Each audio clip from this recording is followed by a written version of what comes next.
आइए question number 16 देखते हैं।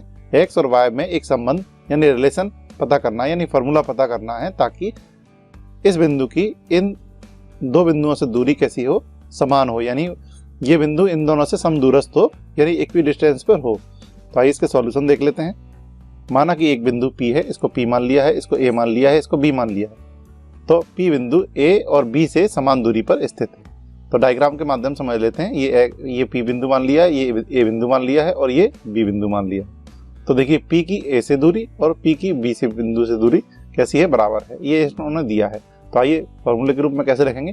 ये देखिए P A की दूरी और P B की दूरी कैसी होगी, इक्वल होगी। इन दोनों तरफ का स्क्वायर कर देंगे जिससे हमें स्क्वायर रूट का साइन नहीं लगाना पड़ेगा, जिससे हमें करनी का चिन्ह यानी अंडर रूट का साइन नहीं लगाना पड़ेगा। तो देखिए ये इसका फॉर्मूला होता है पी ए का, कोई सा भी होता है x2 - x1 का स्क्वायर प्लस y2 - y1 का स्क्वायर। इसके ऊपर क्या होगा, ये देखिए अंडर रूट का साइन रहता है। अब यहाँ पे क्यों नहीं लगाया, क्योंकि यहाँ पे स्क्वायर है, स्क्वायर के कारण क्या होगा, यहाँ पे अंडर रूट का साइन नहीं लगाया। क्यों, ये देखिए अगर यहाँ पे अंडर रूट लगाते और यहाँ पे स्क्वायर लगाते तो क्या होता, ये स्क्वायर से ये अंडर रूट कट जाता। तो इसलिए हटा के ही लिख दिया है। ये देखिए इसी का इसका फॉर्मूला ये हो गया। अब इसमें सारी वैल्यू रखेंगे, देखिए ये वाली वैल्यू रखेंगे पी ए। तो देखिए यहाँ पे x2 - x1 यानी 3 - x और 6 - y लिखते, पर हमने आपको बताया है अगर ये बिंदु को अगर बाद में मानेंगे और इसको पहले मान लेंगे तो ये x1 y1 हो जाएगा, ये x2 y2 हो जाएगा। तो किसी को भी किसी से घटा सकते हैं। तो यहाँ पे देखिए हम इधर से चल रहे हैं x - 3 का होल स्क्वायर फिर y - 6 का होल स्क्वायर। यहाँ आपको ध्यान रखना है, अगर आप बदलते हैं तो देखिए यदि इस x में से इस वाले x को घटा रहे हैं तो y में भी ऐसे ही करना है, तो इस वाले y से इसको घटाएं। तो ये आ गया है। देखिए अब इस तरफ देखेंगे पी बी, तो P की B बिंदु से दूरी, तो देखिए x माइनस और फिर -3। यहाँ पे देखिए प्लस क्यों कर दिया है आपकी बता देते हैं आपको। देखिए यहाँ पे लिखते हैं x फिर बीच वाला माइनस फिर आता -3। ये देखिए ऐसे आता, तो ये माइनस माइनस क्या हो गया प्लस, तो प्लस के 3 आ गए, ध्यान रखिएगा। ये क्या हो गया, इसमें पी बी निकालते ना तो x फिर माइनस और फिर -3, तो ये आता, तो इसकी यहाँ पे डायरेक्ट कर दिया है। फिर प्लस का साइन फिर y माइनस y1 y2 ये हो जाएगा और y1 ये हो जाएगा। तो देखिए y -4, तो y -4 का स्क्वायर, इसको एक्सपेंड करेंगे a - b के होल स्क्वायर फॉर्मूले से। ये हो जाएगा x का स्क्वायर प्लस 3 का स्क्वायर फिर -2a और b, तो 2a और b, फिर ऐसे ही y का स्क्वायर प्लस 6 का स्क्वायर फिर 2a और b, तो -2ab आ जाएगा। फिर बराबर का साइन फिर x का स्क्वायर फिर 3 का स्क्वायर प्लस, यहाँ बीच में प्लस है इसलिए प्लस 2ab, तो 2ab, तो 2a और b, ऐसे ही इसको एक्सपेंड कर देंगे तो ये आ गया है। अब देखिए x स्क्वायर 3 3 जा 9 और ये 3 2 जा 6, ये अगले ब्रैकेट में रखेंगे। y स्क्वायर 36 आ गया, इन तीनों का मल्टीप्लाई करेंगे तो -12 आ जाएंगे। ऐसे इधर x स्क्वायर 3 3 जा 9 3 2 जा 6, ऐसे इसको सॉल्व कर लेंगे। ये देखिए 9 6x, इसका प्लस का साइन हटाएंगे तो कोई भी चिन्ह इसका चेंज नहीं होगा क्योंकि ब्रैकेट के बाहर प्लस का साइन है। अगर माइनस होता तो सारे चिन्ह इन तीनों के चेंज कर देते। ऐसे ही इधर होगा, इस ब्रैकेट के बाहर प्लस का चिन्ह है तो इनके तीनों के कोई भी चिन्ह चेंज नहीं होंगे। अब देखिए इसको थोड़ा रीअरेंज कर देते हैं, यानी x स्क्वायर लिख दिया है फिर y स्क्वायर लिख लिया फिर माइनस के 6x लिख दिए हैं माइनस के 12y लिख दिए हैं। अब संख्याएं लिख देंगे लास्ट में 9, देखिए मान लिए 36 पहले फिर प्लस के 9 बाद में, फिर x स्क्वायर फिर y स्क्वायर प्लस के 6x माइनस के 8y। अब देखिए यहाँ पर क्या आ जाएंगे प्लस के 16 और ये प्लस के 9, x स्क्वायर से x स्क्वायर कट गया, y स्क्वायर से y स्क्वायर कट गया। तो अब जो बचेगा वो लिख देते हैं -6x -12y, ये जो बचा वो यहाँ पर लिख दिया। देखिए अगले स्टेप में ये दोनों ऐड हो जाएंगे, जुड़ गए तो कितना आ जाएंगे 45, इधर ये दोनों जुड़ गए तो 25 आ जाएंगे। अब देखिए सबको एक तरफ लेके आना है, तो माइनस के 6x अपनी जगह पे हैं, ये प्लस के 6x थे, इसको इधर लाएंगे तो माइनस के 6x हो जाएंगे। माइनस के 12y अपनी जगह पे, पर ये 8y बराबर के इधर से इस साइड लेके आएंगे तो माइनस के 8y है तो प्लस के 8y हो जाएंगे। अब प्लस के 45 अपनी जगह पे हैं, फिर माइनस ये प्लस के 25 को उधर उस साइड ले जाएंगे 45 के पास, तो माइनस के हो जाएंगे, इधर 0 बच जाएगा इस तरफ। अब देखिए माइनस के 6x और माइनस 6x जुड़ जाएंगे तो माइनस के 12x हो गए, 12x हो गए। ऐसे ही y ये दोनों घट जाएंगे तो माइनस के 4y बचेगा, ये दोनों घट जाएंगे तो कितना बचेगा 20 बचेगा। इन पूरे समीकरण में हमें किससे भाग देना पड़ सकता है, 4 से भाग देंगे, माइनस के 4 से भाग देने पर, माइनस से 4 से पूरे समीकरण में भाग देने पर। तो देखिए माइनस से भी दे रहे हैं भाग तो सारे चिन्ह चेंज हो जाएंगे। देखिए ये प्लस प्लस और माइनस, तो प्लस प्लस माइनस हो गया है। दूसरा 4 से भाग देंगे, 4 3 12, 4 एकम 4, 4 5 20, तो ये आ गया है। इस प्रकार हमें ये एक्स वाई में रिलेशन संबंध मिल गया है, यानी एक सूत्र, ये समीकरण इक्वेशन मिल गई है जो इस कंडीशन को सेटिस्फाई करती है, शर्त को संतुष्ट करती है कि इस वाले बिंदु की दूरी इससे और इससे कैसी है, बराबर है। तो वो कंडीशन यानी शर्त कौन सी है, ये है 3x + y - 5 = 0। आइए क्वेश्चन नंबर 17 देखते हैं। उस बिंदु के निर्देशांक पता करना है जो बिंदुओं इस बिंदु को और इस बिंदु को जोड़ने वाले रेखाखंड को 3:1 में विभाजित करता है। तो देखिए ये x1 y1 बोलेंगे और इसको x2 y2 बोलेंगे। आइए इसका सॉल्यूशन देखते हैं। माना कि बिंदु P बिंदु A और B को मिलाने वाले रेखाखंड को 3:1 में विभाजित करता है। तो बिंदु P मान लिया जो इन दोनों के बीच में स्थित है और इन दोनों को 3:1 में विभाजित करता है। आइए चित्र के माध्यम से समझ लेते हैं। ये A पॉइंट हो गया और ये B पॉइंट हो गया है। इन दोनों को मिलाने वाली रेखा ये हो गई, इसको x1 y1 बोलेंगे, इसको x2 y2 बोलेंगे। ये बिंदु P है बीच में, ये A और B रेखाखंड को 3:1 में विभाजित करता है। देखिए तीन भाग हो गया और ये एक भाग हो गया। इसका मतलब ये m1 है और ये m2 है। तो देखिए m1 m2 अनुपात में विभाजित करने वाले बिंदु के निर्देशांक के लिए ये फॉर्मूला है, तो इसमें हम सारी वैल्यू रख देंगे। ये देखिए m1 कितना है, m1 यहाँ पर कितना है 3 है, x2 कितना है, देखिए x2 कितना है 8, तो 8 लिख दिया है प्लस के साइन। फिर m2 कितना है 1, देखिए m2 1 है, और x1 कितना है, देखिए x1 4 है तो 4 लिख दिया है। नीचे m1 + m2 यानी कि ये m1 + m2, 3 + 1 आ गया। इसमें m1 की वैल्यू कितनी है, देखिए 3, तो 3 लिख देंगे। y2 की वैल्यू कितनी है 5, तो 5 लिख दिए प्लस का साइन। m2 की वैल्यू कितनी है इसमें, ये देखिए 1 है, और y1 की वैल्यू कितनी है इसमें -3, तो -3 लिख दिया है। m1 + m2 मतलब 3 + 1 ये हो गया है नीचे। इसको सॉल्व करेंगे, 3 8 जाए 24 और ये 4 बन जाए 4, यानी 8 × 24 और 4 एकम 4, नीचे 4 आ जाएंगे, 4 आ जाएंगे, 3 पंजे 15, तो ये देखिए माइनस इस वाले प्लस को माइनस कर देगा, 3 बन जाए 3 और 3 पंजे 15, नीचे 4 रहेगा ही, ये 28/4 आ जाएगा, ये हो जाएगा 12/4। ये 7,3 बचेगा क्योंकि 4 से 28 को काटेंगे 7 आ जाएगा, 4 से 12 को काटेंगे 3 आ जाएगा। ठीक है, अतः ए बी रेखा को 3:1 में विभाजित करने वाले बिंदु के जो निर्देशांक हैं वो कितने हो जाएंगे 7,3, यानी इंटरनली 3:1 में डिवाइड करने वाले पॉइंट P के जो कोऑर्डिनेट हैं वो आ जाएंगे 7,3। ये आंसर हो गया है। चलिए अगले क्वेश्चन की ओर चलते हैं, क्वेश्चन नंबर 18। अब देखिए ये वाला बिंदु A और B बिंदु को जोड़ने वाली लाइन को किस अनुपात में विभाजित करता है, यानी रेशियो पूछा गया है। तो आइए इसका सॉल्यूशन देखते हैं। ये x1 y1 बोलेंगे, इसको x2 y2 बोलेंगे। देखिए सॉल्यूशन देखते हैं। माना कि बिंदु P A और B को मिलाने वाली रेखा को लैम्डा अनुपात 1 में विभाजित करता है। जो चीज़ पता करना है उसे हम मान लेते हैं, यानी अनुपात यानी रेशियो पता करना है तो उसे लैम्डा अनुपात 1 मान लिया है, यानी लैम्डा रेशियो 1 मान लिया है। आइए चित्र के माध्यम से समझते हैं। ये पॉइंट A है, ये पॉइंट B है। ये देखिए इनको मिलाने वाली रेखा हो गई, यानी इसे x1 y1 बोलेंगे और इसको बोलेंगे x2 y2। अब देखिए इन्होंने ये बिंदु दिया है, ये वाला बिंदु इन दोनों को मिलाने वाली रेखा को किसी अनुपात में विभाजित कर रहा है, तो वो अनुपात हमने लैम्डा 1 मान लिया है। अब देखिए इस वाले को यहाँ पर लिख देंगे, ये बिंदु P है, ठीक है। तो ये इस वाली रेखा को देखिए किस में काटता है, लैम्डा और 1 अनुपात में विभाजित करता है। तो लैम्डा रेशियो 1 में विभाजित करता है, यानी इंटरसेक्ट करता है, यानी लैम्डा भाग ये है और 1 भाग ये है, एक भाग ये है। ये बिंदु P कौन सा है, ये देखिए -4,6, क्योंकि उन्होंने कहा है ये वाला बिंदु इन दोनों को मिलाने वाली रेखा को लैम्डा अनुपात 1 में विभाजित करता है। आइए फॉर्मूला देख लेते हैं।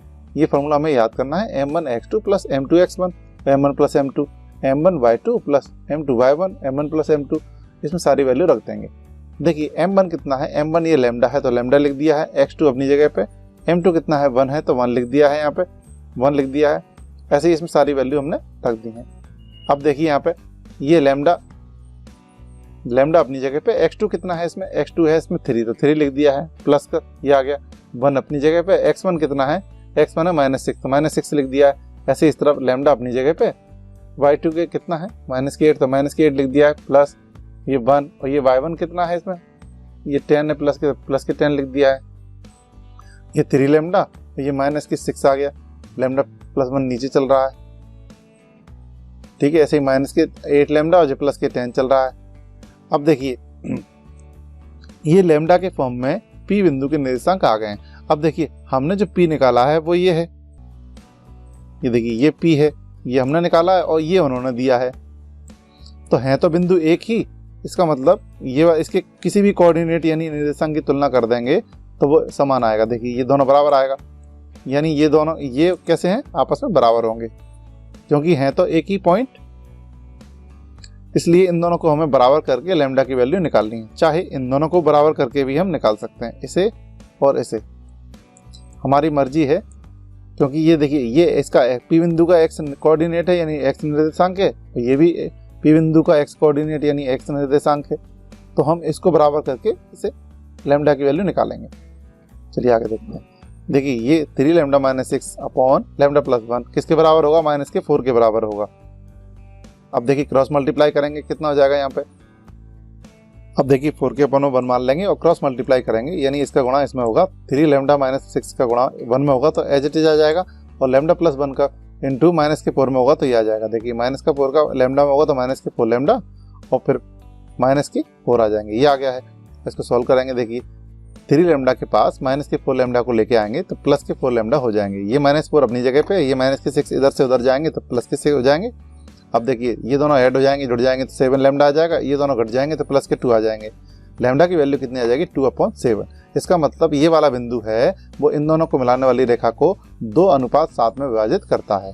यही इसका आंसर है, 2/2:7 में इंटरसेक्ट करता है, डिवाइड करता है। अतः बिंदु पी रेखा AB को 2:7 में विभाजित करता है, ये इसका आंसर है। आइए क्वेश्चन नंबर 19 यानी 19 देखते हैं। बिंदु A और B को मिलाने वाली रेखाखंड को y एक्सिस किस अनुपात में विभाजित करता है और प्रतिच्छेद बिंदु के निर्देशांक भी पता करना है। आइए इसका सॉल्यूशन देख लेते हैं। माना कि y अक्ष बिंदु A और B को मिलाने वाली रेखा को लैम्डा अनुपात 1 में विभाजित करता है। बिंदु P पर विभाजित करता है तो उस वाले बिंदु के निर्देशांक यानी कोऑर्डिनेट पता करेंगे उसके P के, तो ये x1 y1 बोलेंगे, इसको x2 y2 बोलेंगे। देखिए ये फॉर्मूला होता ही है, तो इसमें सब लैम्डा अनुपात 1 मान लिया, ये m1 और ये m2 हो गया है। तो देखिए m1 की वैल्यू कितनी है इसमें, लैम्डा, तो लैम्डा लिख दिया है। x2 कितना है, ये देखिए ये m1 की वैल्यू लैम्डा, m2 की वैल्यू 1, सिर्फ m1 और m2 की वैल्यू रख दी है यहाँ पे, तो ठीक है। अब अगली बार में यहाँ पे रखेंगे x1 और x2 की वैल्यू। ये देखिए x2 कितना है इसमें, x2 कितना है इसमें, माइनस का 1, तो माइनस का 1 लिख दिया है, प्लस ये एज इट इज 1 अपनी जगह पे, x1 कितना है 5, तो 5 लिख दिया है, नीचे लैम्डा प्लस 1, ऐसा कैसा। अब ऐसे y2 की वैल्यू कितनी है इसमें, माइनस के 4, तो माइनस के 4 लिख दिया है। y1 की वैल्यू कितनी है, -6, तो -6 लिख दिया है। इसको सोल्व करते हैं, यह आ जाएगा माइनस के लैम्डा और ये प्लस के 5, नीचे लैम्डा प्लस 1, ऐसे ही माइनस के 4 लैम्डा और ये माइनस के 6 आ जाएगा। ये क्या आ गया, पॉइंट P आ गया है। अब देखते हैं, बिंदु P रेखा AB तथा y अक्ष पर स्थित होगा। हम जानते हैं y अक्ष पर स्थित किसी बिंदु का x निर्देशांक 0 होता है, तो ये P पॉइंट आ गया जब, अब देखिए यहाँ पे मान लीजिए एक AB रेखा है, ये देखिए AB एक रेखा है, इसको y एक्सिस मान लीजिए, ये y एक्सिस है, ये कौन है, मान लीजिए y अक्ष है। अब देखिए तो ये पॉइंट जो आएगा, ये पॉइंट P आया है, वो क्या होगा, AB वाली लाइन पे भी होगा और y एक्सिस पे भी होगा, तो दोनों एक्सिस पे यानी AB लाइन और y एक्सिस पे दोनों पे होगा। तो ये देखिए ये पॉइंट y एक्सिस पे होने के कारण इसका क्या होगा, ये देखिए x वाला कोऑर्डिनेट 0 रहता है और y वाला कोऑर्डिनेट रहता है, तो हम समझ गए ये P पॉइंट y एक्सिस पे भी आएगा, y वाली लाइन पे भी आएगा, तो इसका x वाला निर्देशांक क्या आ जाएगा, ये देखिए y एक्सिस पे होने के कारण ये निर्देशांक यानी कोऑर्डिनेट क्या आ जाएगा, 0 आ जाएगा। तो इसको 0 के बराबर लिख के हम लैम्डा का वैल्यू निकाल लेंगे। तो देखिए इसको 0 के बराबर लिख देते हैं इस वाले x कोऑर्डिनेट को, तो अब लैम्डा प्लस 1 का गुणा 0 में होगा तो 0 हो जाएगा। अब ये प्लस के 5 है, उधर जाएगा किसके हो जाएंगे, ये देखिए माइनस के 5 हो जाएंगे, माइनस से माइनस कैंसिल हो जाएगा। इसका मतलब लैम्डा की वैल्यू कितनी आ जाएगी, 5 आ जाएगी। इसका मतलब लैम्डा बराबर, इसके अपन 1 मान लेंगे तो लैम्डा बराबर हो जाएगा 5/1, यानी कि रेशियो कितना आ गया, 5:1 आ गया, यानी 5:1 आ गया है। अब देखिए लैम्डा की वैल्यू आ गई है यहाँ पे। अब यहाँ पे देखिए प्रतिच्छेद बिंदु के निर्देशांक भी पता करने हैं, यानी P पॉइंट पता भी करना है। तो y अक्ष रेखा AB को 5:1 में विभाजित करता है, ये आ गया। अब बिंदु P पता करना तो बिंदु P ये है, यहाँ पर लैम्डा की वैल्यू रख देंगे हम। ये देखिए ये P है बिंदु पॉइंट, इसमें से लैम्डा की वैल्यू रख देंगे। कितनी है 5। देखिए सभी जगह पे लैम्डा बराबर कितना लिख देंगे 5 5 5। इसको सॉल्व कर लेंगे। देखिए -5 और ये +5, 5 चौक 20 आ जाएंगे, -6। ये दोनों घट गए 0/6 हो गया और यहाँ पे देखिए 26/6 हो गया। ये 0 हो जाएगा क्योंकि किसी भी संख्या का 0 में भाग जाता है 0 आ जाता है। इसको काट कर देंगे तो ये आ जाएगा। इस प्रकार दोनों चीज़ें आ गई हैं, रेशियो भी आ गया है 5:1 और एक P बिंदु भी आ गया है, यानी कि y अक्ष इन दोनों को मिलाने वाली रेखा को 5:1 में विभाजित करता है। और किस पॉइंट पे विभाजित करता है, ये इंटरसेक्ट करता है, वो बिंदु P आ गया। आइए क्वेश्चन नंबर 20 देखते हैं। यदि बिंदु ABCD एक समांतर चतुर्भुज के शीर्ष हैं तो P का मान पता करना है। आइए सॉल्यूशन देखते हैं, डायग्राम से समझते हैं। A, ये B और ये C और ये D, चारों पॉइंट हमने लिख दिए। तो एक समांतर चतुर्भुज है ये, यानी पैरेललोग्राम है। तो पैरेललोग्राम की एक प्रॉपर्टी होती है कि जो उसके डायगोनल होते हैं वो एक दूसरे को बाइसेक्ट करते हैं, एक दूसरे को समद्विभाजित करते हैं, यानी एक विकर्ण ये और दूसरा विकर्ण ये मध्य बिंदु पर काटते हैं। किस पर काटते हैं, मध्य बिंदु। ध्यान रखें, इसको O मान लिया है। तो मध्य बिंदु काटने का मतलब ये दूरी और ये दूरी बराबर होती है, ये दूरी और ये दूरी बराबर होती है। तो इसका मतलब इन दोनों के बीच में ये पॉइंट है, यानी इस और इस वाले बिंदु का ये मध्य बिंदु है, यानी मिड पॉइंट है। और इस वाले पॉइंट का भी ये मध्य बिंदु है। चलिए हम जानते हैं समांतर चतुर्भुज के विकर्ण एक दूसरे को समद्विभाजित करते हैं। अतः बिंदु O विकर्ण AC और विकर्ण BD का मध्य बिंदु होगा, यानी AC का भी मिड पॉइंट होगा O बिंदु और BD का भी मध्य बिंदु होगा। अतः विकर्ण AC के मध्य बिंदु O के निर्देशांक, यहाँ पे जो डायगोनल AC है इसका हम निकालना है O कोऑर्डिनेट, मध्य बिंदु यानी मिड पॉइंट। वो कैसे निकालेंगे, इसका फॉर्मूला होता है मिड पॉइंट निकालने का x1 + x2/2 y1 + y2/2। ये किसका निकालना है, ये ध्यान रखें, A और C। तो ये x1 y1 और ये x2 y2 हो जाएगा। तो देखिए अब यहाँ पर लिखेंगे 6 यानी x1 + x2 यानी 6 + 9/2, फिर हो जाएगा y1 + y2/2 यानी 1 + 4/2। तो यहाँ आ जाएगा 15/2 और यहाँ आ जाएगा 5/2। तो ये आ गया है AC डायगोनल का मध्य बिंदु है। हमने पढ़ा है प्रॉपर्टी कारण, ये BD डायगोनल यानी BD वाले विकर्ण का भी मध्य बिंदु है। तो यहाँ पे आप निकालेंगे BD विकर्ण का मध्य बिंदु यानी mid point of diagonal BD। तो क्या हो जाएगा, यहाँ पे देखिए फॉर्मूला यही लगेगा x1 + x2। अब देखिए जब BD का निकालेंगे तो ये x1 y1 का काम करेगा, ये x2 y2 का काम करेगा। तो x1 + x2/2 यानी कि ये x1 8 और x2 P, तो 8 + P/2 आ जाएगा यहाँ पे। फिर y1 + y2/2, तो y1 कितना है इसमें 2 और y2 कितना है 3, तो 2 + 3/2। तो ये आ गया। तो ये देखिए आगे पीछे लिख दिया, P आगे और ये 8 पीछे, ये कितना हुआ 5/2। अब देखिए चाहे AC से मिड पॉइंट निकालें चाहे BD से मिड पॉइंट निकालें, आएगा तो O ही। तो ये दोनों सेम आए हैं, ये पॉइंट एक ही हैं। जब एक ही हैं तो इसके x कोऑर्डिनेट और इसके x कोऑर्डिनेट की तुलना कर सकते हैं, यानी एक ही हैं तो इसका x कोऑर्डिनेट बराबर होंगे और इसका भी x कोऑर्डिनेट बराबर होंगे। क्योंकि हमें P की वैल्यू पता करना है तो हमें ये x कोऑर्डिनेट यानी इस वाले x निर्देशांक को इस वाले x निर्देशांक के बराबर लिखना है।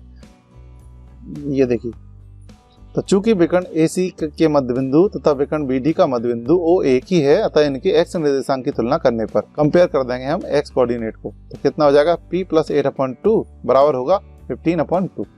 2 से 2 क्या हो जाएगा, कैंसिल हो गया। ये P + 8 बराबर कितना आ गया 15, तो P बराबर कितना आ जाएगा 15 - 8 प्लस के 8 को हम उधर ले जाएंगे तो -8 हो जाएगा, घट जाएगा, कितना आ जाएगा P = 7। तो P का मान ही इसमें पता करना था। ये क्वेश्चन हो गया।